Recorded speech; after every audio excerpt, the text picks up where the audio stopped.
يا أصحاب الهاوي، جمعة سعيدة عليكم. النهاردة قصتنا غريبة شوية. هي مش رعب قوي يعني، بس اللي بيخاف قوي يخرج من الفيديو. روح اسمع لك أي قصة تانية موجودة على القناة، ولو لسه ما سمعتش القصص اللي فاتت فأنت فايتك كتير. روح اسمعها واستمتع، خصوصا القصة اللي لسه مخلصينها، قصة المعيد اللي بصراحة ليها مكان قوي جدا في قلبي. ويلا بينا نبدأ قصة النهاردة. يلا بينا.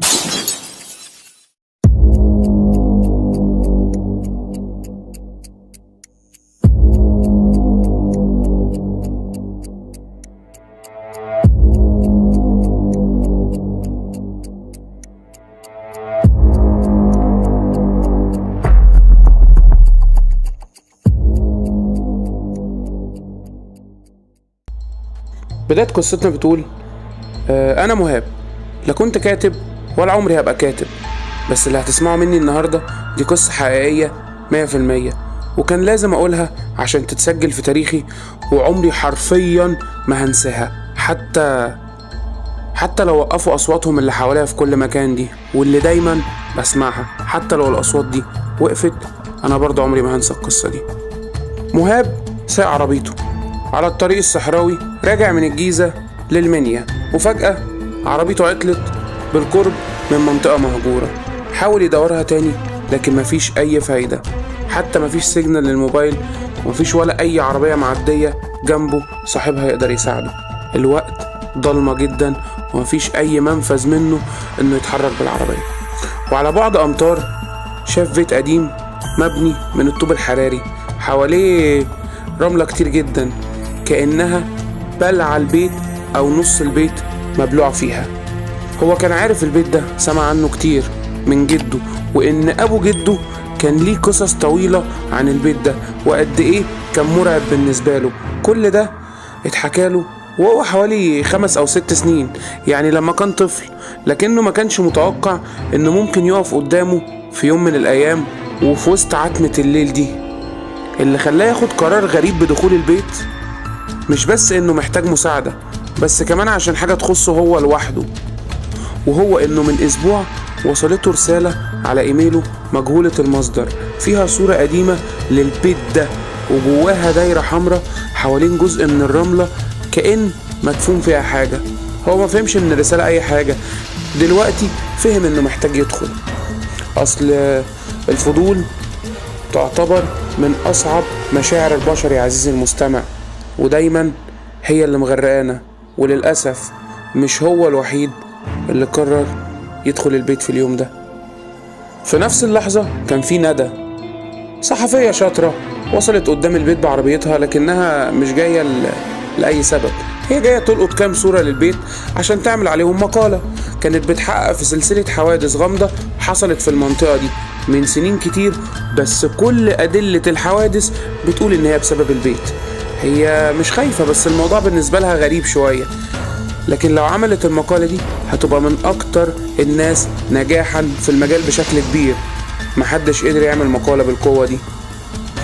وكان في كمان واحد اسمه سيد على الطرف التاني من الطريق، سواق عربية نقل، حاسس بقلق غريب وهو معدي من جنب البيت. حاول يشيل عينه من عليه لكنه حس برعشة في جسمه كده، كأن في حاجة بتراقبه من جوه البيت ده، غير لما شاف ان في نور بسيط حوالين البيت، وفجأة النور الضعيف او البسيط ده دخل جوه البيت. فضوله كان موديه، هو هيخسر ايه يعني، خصوصا انه متعود على انه يسمع قصص عفاريت وجن ومش بيخاف.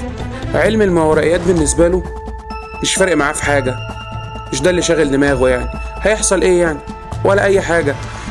واللي خلاه كمان يدخل للبيت انه لقى عربية بعيدة شوية مركونة على جنب الطريق، ده بيأكد له ان اكيد في حاجة جوه.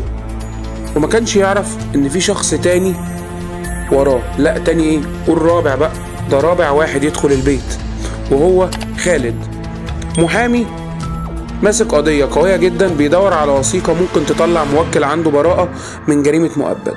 بس الوثيقة دي اتقالت له ان هي مدفونة او موجودة قريبة من البيت ده، ومن هنا قرر يدخل البيت عشان يشوف اللي موجود. خد بالك مفيش اي صدفة تجمع كل الافراد دي قدام البيت من دافع الفضول في بيت غريب، لكن المرعب اللي جاي اللي هو مفيش اي حاجة صدفة. تمام؟ سامعني ايها الهاوي؟ وقف مهاب قدام البيت وبدون تردد للحظة زق الباب بالراحة. مع صوت تزييق الباب طلعت ريحة رطوبة مختلطة بشوية غبار من جوه، وأول ما عينه جابت أوضة ما فيهاش إلا أساس تقريبا متهالك، ستاير دايبة بتتحرك رغم إن مفيش رياح. شغل كشاف موبايله فانعكس ضوء الكشاف على صورة قديمة على الحيطة. قرب من الصورة، هي كانت صورة الراجل عجوز بملامح صعبة جدا، عينه كأنهم مخترقين شكله، طالعين لبره ومغطين على ملامحه كمان. وشه واخد شكل المثلث مع دقن بارزة من تحت وعليها طابع حزن خاتمها من الآخر كده. ما كانش يعرفه، لكن شكله مألوف بشكل غريب جدا، وكأنه شافه قبل كده في حلم أو في كابوس أو في صورة، ما يعرفش. الموضوع كله إنه شافه قبل كده. وفجأة سمع صوت خطوات خفيفة جاية وراه، لف بسرعة، لا مفيش حد هناك. بره البيت قربت ندى من المدخل بحذر شديد وحطت الكاميرا في وضع التسجيل. هي برضو ما كانتش بتخاف من الأماكن اللي زي كده، لكنها حست برضو بتقل في الهوا اللي داخل عليه. كان المكان بيرفض وجودها فيه. ولما حطت رجلها على العتبة الكاميرا فصلت لوحدها. حاولت تشغلها مرة 2 3 لكن الموضوع ما نفعش، وللأسف هي ما ينفعش ما تشتغلش. جوه البيت في ممر جانبي كان خالد بيدور على أوراق متفرقة، وكان في درج خشب مكسور أو شبه مكسور جواه مجموعة من الأوراق الصفراء. كان بيدور على مستند واحد بس، لكنه لقى شيء تاني خالص، ورقة مكتوبة بخط الإيد بإيد واحد بيترعش، مكتوب فيها: لا تدخل الغرفة الحمراء، لا تنظر إلى المرآة، وإن سمعت الهمس لا تجب أبدا. في اللحظة دي سمع همسة ضعيفة بتنادي باسمه من جوه الأوضة اللي جنبه. اتجمد في مكانه من الرعب وبدأ يعرق من كل حتة. هل هيسمع كلام الورقة ولا فضوله هيدخله إلى ما هو أكتر من كده؟ كده عارفين يعني الفضول ده فعلا يودي أي حد في داهية. سيد هو كمان قرر إنه مش هيبيت النهاردة في الصحراء. كان ماشي ببطء ناحية البيت لكنه ما كانش عايز يدخل، بس هو للأسف شاف اللي وقفه في مكانه. شاف آثار رجلين داخلة على الرملة للبيت، لكن هو للأسف ما شافش حد دخل قدامه. لف حوالين نفسه، حس انه متراقب، بس افتكر النور اللي شافه من شوية وقال في نفسه انه ممكن يكون فعلا في حد دخل البيت والعربية اللي مركونة بره. لكن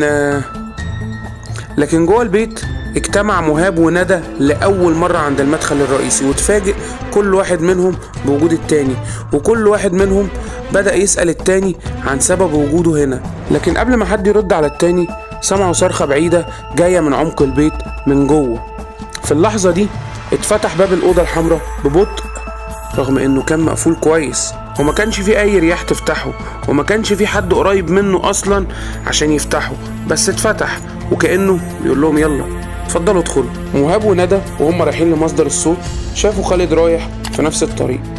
بدأوا يتبادلوا النظرات بس من غير كلام، وبعدين بصوا على الباب اللي اتفتح لوحده، وما كانش عندهم اي حل غير انهم يتقدموا للباب ده.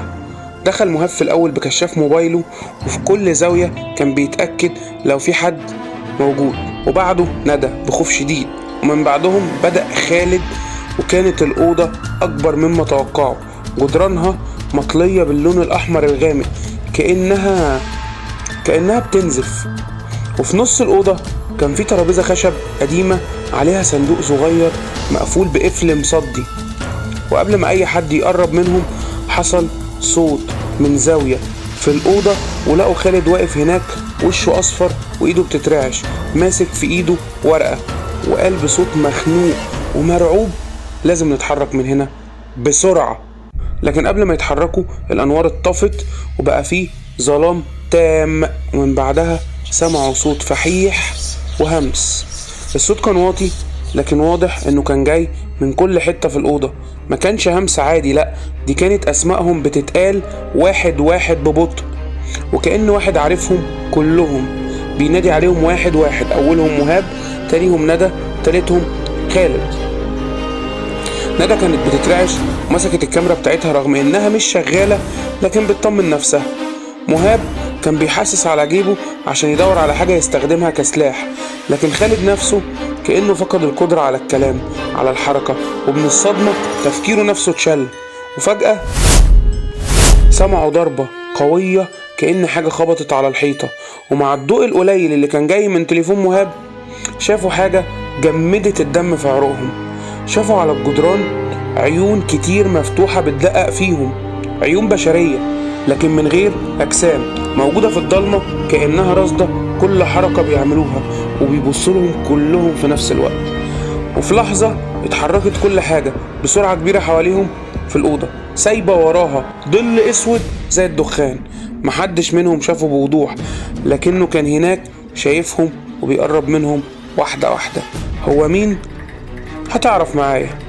بره البيت كان سيد وصل لمدخل البيت أخيرا بعد ما فضوله وداه إنه يعرف إيه اللي بيحصل جوه، لكن لما حط إيده على الباب حس إن في كهرباء خفيفة كده خفية بدأت تمشي في دراعه بتمنعه من فتح الباب، أو بمعنى أصح مش عايزاه يدخل.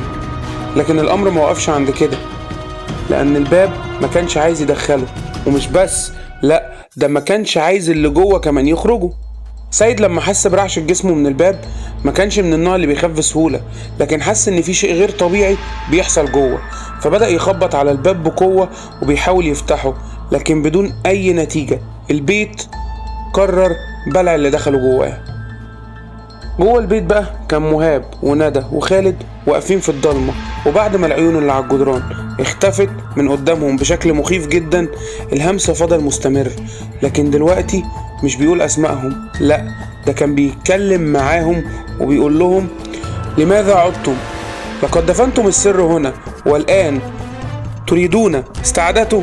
3 اتجمدوا في مكانهم لأنهم للأسف ما فهموش معنى الكلمات دي ايه، لكن في حاجة جواهم خلتهم يحسوا ان الكيان ده يعرفهم بطريقة مش ممكنة. هو عارفهم كلهم. اتحرك مهاب في الأول ناحية الصندوق الصغير اللي كان على الترابيزة ومد ايده، لكن قبل ما يفتحه اتهز البيت كله بعنف شديد، وكأن زلزال صغير حصل للأوضة، ووقع خالد على الأرض، وندى نفسها بتصرخ من الموقف وبتسند على الحيطة عشان ما تقعش. وفجأة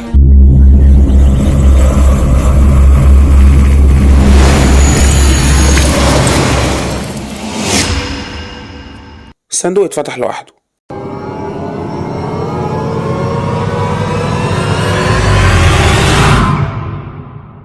لو سمعت لحد هنا تبقى هاوي محترم، وتابعني عشان تسمع الجزء التاني من القصة واللي هيكون فيه كل الحكاية. لكن قبل ما اقفل الفيديو عايز اسألك سؤال، وياريت ترد عليا في الكومنتات. هل صدفة وجود ال3 مع بعض في نفس اليوم مع انهم ما يعرفوش بعض؟ وهل صدفة يتقابلوا جوه البيت وفي واحد رابع مش عارف يدخل البيت؟ لو توقعت صح في الكومنتات هقول اسمك في الفيديو الجاي، وهتكسب معايا هدية من القناة. واستنوني الجمعة الجاية. سلام.